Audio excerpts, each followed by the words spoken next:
pendahuluan perubahan peranan sektor awam kepada pengurusan awam baharu. Sektor awam merupakan bahagian ekonomi yang terdiri daripada semua peringkat kerajaan dan pengurus perusahaan pula dikawal kerajaan.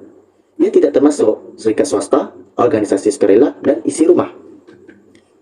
Sektor awam ialah pemilikan atau kawalan kerajaan dan bukannya fungsi semata-mata, dan oleh itu ia merangkumi aktiviti seperti menjalankan kuasa awam atau melaksanakan dasar awam.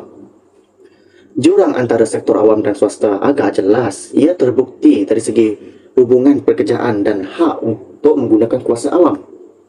Maka dengan ini dapat dikatakan sektor awam merupakan sebuah organisasi yang terdiri daripada kaki tangan kerajaan. Sektor ini bersifat mementingkan kualiti perkhidmatan berbanding meraih keuntungan. Sebaliknya, jika dilihat dari sektor swasta pula, mereka mementingkan keuntungan semata-mata. Okey, untuk pengurusan awam pula, pengurusan awam baharu pula telah timbul pada tahun 1980-an. Ia merupakan suatu usaha untuk menjadikan kerajaan lebih mesra perniagaan dan cekap dengan meminjam idea dan model pengurusan daripada sektor swasta.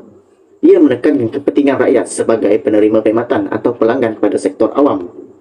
Maka, dapat dikatakan bahawa pengurusan awam baharu merupakan strategi untuk mengurus organisasi perkhidmatan awam yang digunakan dalam institusi agensi kerajaan dan perkhidmatan awam di peringkat subnasional dan nasional.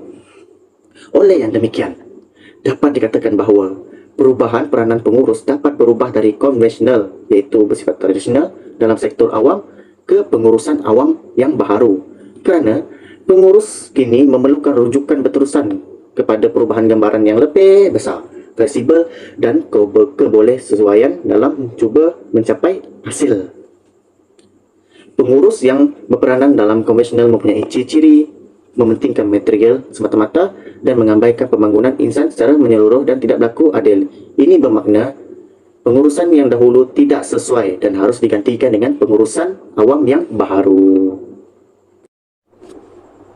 Perubahan peranan pengurus dalam sektor awam ke pengurusan awam baru dapat dilihat menerusi kontrak perkhidmatan dalam sektor awam. Kontrak perkhidmatan telah berkembang popular sebagai cara untuk mengurangkan perbelanjaan kerajaan sambil juga meningkatkan kecekapan perkhidmatan kerajaan. Penyokong penswastaan mungkin menunjukkan kepuasan yang ketara kerana kebanyakan pembuat keputusan ialah kerajaan, iaitu bagi memenuhi matlamat gabungan ekonomi dan kecekapan yang telah memacu projek kontrak tambahan. Perubahan struktur sedemikian dalam operasi kerajaan boleh menjadi sangat berfaedah dan harus diikuti, dengan syarat adalah telah dikaji secara meluas dan batasnya difahami sepenuhnya. Kontrak perkhidmatan juga boleh digunakan sebagai pendekatan pasaran dan kontrak untuk menstruktur semula pengurusan awam. Perkara ini berdasarkan idea untuk memisahkan kerajaan sebagai pembeli barangan dan perkhidmatan daripada agensi awam dan swasta yang menyampaikannya. Selain itu, kebanyakan perjanjian kontrak dan komersial adalah berdasarkan rangka kerja pembeli atau penyedia. Terdapat 4 cara berbeza untuk melaksanakan susun atur ini. Pertama adalah dengan menjelaskan peranan pembeli dan pembekal. Kedua adalah mengasingkan peranan pembeli dan pembekal kepada badan diskret. Ketiga adalah pembeli memilih dan pembekal pula akan bersaing. Dan yang terakhir, iaitu yang keempat, adalah perkhidmatan awam bertindak sebagai pembeli atau produk bagi pihak pengguna. Kontrak perkhidmatan juga merupakan pengaturan pembeli atau pembekal tentang amalan pengurusan yang boleh digunakan untuk melengkapkan langkah-langkah lain bagi mencapai pelbagai peningkatan dalam prestasi. Maka dalam kontrak perkhidmatan ini, ia merupakan suatu usaha pemindahan perkhidmatan kerajaan kepada sektor swasta melalui penswastaan, pengkomersilan, pengkorporatan atau penyumberan luar yang membolehkan kuasa pasaran dan pilihan pengguna memainkan peranan. Proses pasaran dijangka akan memberi tekanan, iaitu melalui persaingan yang kuat untuk hantaran yang lebih baik dan kos yang lebih rendah untuk perkhidmatan yang boleh dipertandingkan. Pengkomersialan. Pengkomersialan merupakan salah satu proses penggunaan teknologi yang mana memberi manfaat kepada pengguna, misalnya penghilang yang mengeluarkan barang untuk mendatangkan keuntungan kepada pihak mereka. Contoh perkomersialan dalam sektor awam di Malaysia iaitu pihak berkuasa tempatan, misalnya Majlis Pembandaran. Majlis Pembandaran menjalankan tanggungjawab mereka seperti meletakkan bayaran tempat kereta, mengenakan cukai dan denda, dan pengurusan organisasi ini adalah berbentuk konvensional.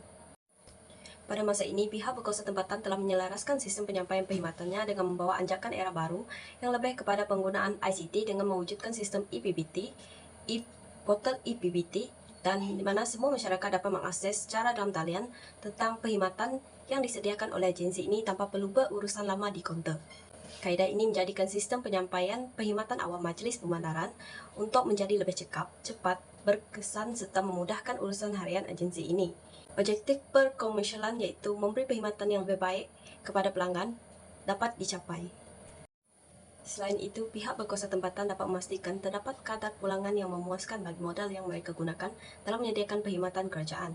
Misalnya, sistem ePBT yang menggunakan konsep client server dan web dapat membantu pihak berkuasa tempatan untuk membuat hasil kutipan cukai dengan adanya pengurusan sistem awam yang baru.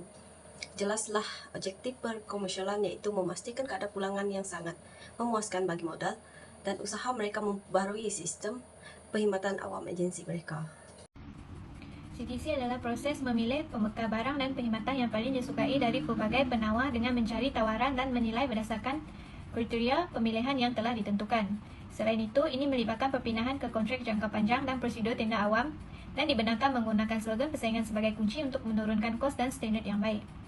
Sebagai contoh, pemerintah konservatif memperkenalkan CTC dalam pemerintahan tempatan sebagai elemen strategi penswastaan atau kontrak. CTC bermaksud bahawa pelbagai perkhidmatan yang sebelumnya diberikan secara automatik oleh pihak berkuasa tempatan disediakan sama ada oleh syarikat swasta atau oleh pihak berkuasa tempatan mana yang berjaya memenangi tender dalam persaingan. Tahap pertama dapat dicirikan sebagai sukarela dengan paksaan yang terhad. Kerajaan menggalakkan pihak berkuasa tempatan untuk secara sukarela kontrak perkhidmatan kerajaan tempatan. Tahap kedua adalah pengembangan persaingan wajib dalam Akta Kerajaan Tempatan 1988 yang memperkenalkan CTC untuk pembersihan bangunan, penyelenggaraan kenderaan, makanan sekolah, catering, pengumpulan sampah, pembersihan jalan, serta pengurusan sukan dan rekreasi. Akibatnya, persaingan menjadi wajib bagi kebanyakan perkhidmatan manual pihak berkuasa tempatan. Akhir sekali, peringkat ketiga ialah pengenalan persaingan wajib ke dalam profesion dan perkhidmatan kolor putih seperti pengurusan perumahan. Kerangka perundangan diperluas melalui Akta Kerajaan Tempatan 1992. Penswastaan. Penswastaan mempunyai banyak maksud. Jadi, apakah maksudnya? Penswastaan merupakan satu langkah yang proaktif bagi mengekang masalah yang bakal timbul dalam negara, seperti pekerjaan yang tidak efektif dan efisien, langkah yang tidak teratur, masa yang terlalu lama, kurang ketulusan dan kewangan yang tidak stabil. Terdapat banyak juga maksud yang telah saya perolehi seperti penswastaan membawa maksud pemindahan, perkhidmatan pelaburan dan kepentingan kerajaan sama ada yang sedia ada atau yang baru untuk dikendalikan oleh sektor swasta. Akan tetapi, terdapat juga berlaku tentangan politik yang wujud semasa sektor penswastaan ini diwujudkan dan isu perlembagaan dan undang-undang yang minimum wujud. Demokrat, Kristian, Konservatif, Liberal dan D66 kiri tengah berhati-hati memihak kepada cadangan penswastaan. Dan PVDA, Sosial Demokratik yang merupakan parti pembangkang utama pada tahun 1980-an. Pada dasarnya, mereka tidak menentang. Tetapi aspek pragmatik cadangan penswastaan ini juga menghalang pembangkang parti politik kesatuan yang mewakili penjawat awam menolak skim penswastaan. Mereka takut kehilangan pekerjaan, pendapatan dan kelaikan pencen dan menganggap penswastaan ini sebagai alasan untuk menyusun semula perkhidmatan awam yang tidak tercekap dan tidak efektif. Namun, inisiatif ini bertujuan untuk mencapai penjimatan belanjawan, mencapai kecekapan dalam pengurusan awam dan seterusnya memperkukuhkan lagi sektor awam. Jadi, apakah contoh yang dapat kita fahami? Di dalam Sarawak mempunyai sebuah syarikat yang dipanggil sebagai Sarawak Energy. Dahulu, syarikat ini merupakan di bawah pengawasan kerajaan dan mengalami pelbagai masalah seperti pengurusan tidak cekap dan penyaluran sumber yang tidak efisien. Jadi selepas syarikat itu telah dimasukkan dalam penswastaan, syarikat tersebut mampu menjana ilit sumber yang lebih banyak dan mampu menyalurkannya kepada rakyat dengan lebih baik. Jadi, oleh itu jelaslah bahawa penswastaan mampu membantu mengurangkan kelemahan yang terdapat dalam sebuah syarikat atau agensi pada masa yang akan datang. Hal ini kerana bagi meningkatkan potensi agensi atau syarikat yang boleh dikembangkan dan diswastakan demi kepentingan masyarakat dalam jangka masa yang lama. Kesimpulan, pentadbiran dan pengurusan awam telah mengalami banyak perubahan sejak beberapa abad yang lalu. Idea pengurusan awam dan tadbir urus yang baru digabungkan bagi melihat sejauh manakah perubahan dalam sektor awam. Perubahan-perubahan yang dinyatakan tersebut mungkin membawa kepada aspek-aspek yang bermanfaat, namun ia juga mungkin membawa aspek-aspek yang merugikan dan mungkin perkara tersebut tidak diperbesarkan. Dalam kata lain, interaksi mereka yang tidak difahami oleh organisasi. Sekian.